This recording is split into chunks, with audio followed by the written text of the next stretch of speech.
നമസ്കാരം. റാഫ്റ്റർ ഫുട്ബോളിലേക്ക് എവർക്കും സ്വന്തം. സൗദി അറേബ്യൻ പ്രോ ലീഗിൽ ഒരു കളി പോലും തോൽക്കാതെ അൽ ഹിലാല് കിരീടം ചൂണ്ടിരിക്കുകയാണ്. അൽ നസറിന് ഇത്തവണയും കിരീടമില്ല. ക്രിസ്ത്യാനോ റൊണാൾഡോ സൗദി അറേബ്യൻ ലീഗിലേക്ക് എത്തിയിട്ട് ഇത് രണ്ടാമത്തെ ലീഗാണ്, രണ്ടാമത്തെ സീസണാണ്. ആദ്യ സീസണിൽ അദ്ദേഹം പകുതി മാത്രമേ കളിച്ചുള്ളൂ. ഈ സീസണിൽ അദ്ദേഹം മുഴുവനും കളിച്ചു. പക്ഷേ കിരീടം നേടാൻ അദ്ദേഹത്തിൻ്റെ ടീമിന് കഴിഞ്ഞില്ല. അൽ ഹിലാൽ ഇപ്പോൾ അത് ഉറപ്പിച്ചിരിക്കുന്നു. ഒരു കളി പോലും തോൽക്കാതെയാണ് ഇതുവരെ അവർ സൗദി പ്രോ ലീഗിൽ കളിച്ചതും ഇന്നലെ അൽ ഹസമിനെതിരെ തകർപ്പൻ വിജയം നേടിക്കൊണ്ട് കിരീടം ഉറപ്പാക്കുകയും ചെയ്തത്. ഇനിയുള്ള ചോദ്യം, ഇനിയൊരു കിരീടം കൂടി ബാക്കിയുണ്ടല്ലോ, അത് കിങ്സ് കപ്പാണ്. ആ കിങ്സ് കപ്പ് ആര് നേടും? കിങ്സ് കപ്പിന്റെ ഫൈനലിൽ അൽ നസറും അൽ ഹിലാലും നേർക്ക് നേർ വരികയാണ്.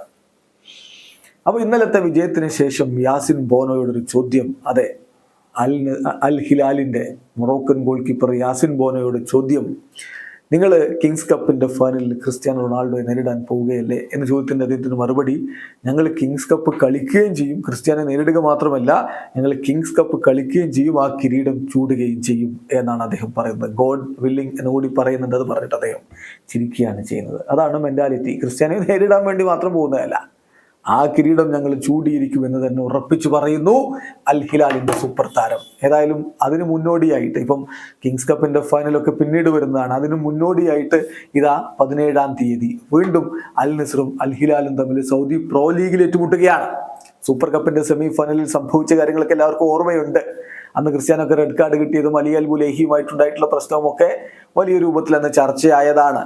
അതിൻ്റെ കൂടി വെളിച്ചത്തിൽ വീണ്ടും അവർ സൗദി പ്രോ ലീഗിൽ ഏറ്റുമുട്ടുന്നത് 17-ാം തീയതിയാണ്. അലവാൽ പാർക്കിലാണ് മത്സരം.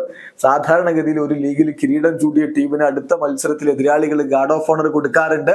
ഈ രണ്ട് ടീമുകൾ തമ്മിലുള്ള വൈരം എല്ലാവർക്കും അറിയാം. അതുകൊണ്ട് അലവാൽ പാർക്കിൽ അങ്ങനെ ഒരു ഗാർഡ് ഓഫ് ഓണർ കൊടുക്കാൻ അൽ നസറിന്റെ താരങ്ങൾ തയ്യാറാകുമോ എന്നുള്ളത് ആകാംക്ഷയോടുകൂടി ഫുട്ബോൾ ലോകത്ത് നോക്കിയാണ്. ഇവിടെ അവസാനിക്കുന്നു. ഫുട്ബോൾ ലോകത്തെ കൂടുതൽ വിശേഷങ്ങളുമായി റാഫ്റ്റർ എത്താം.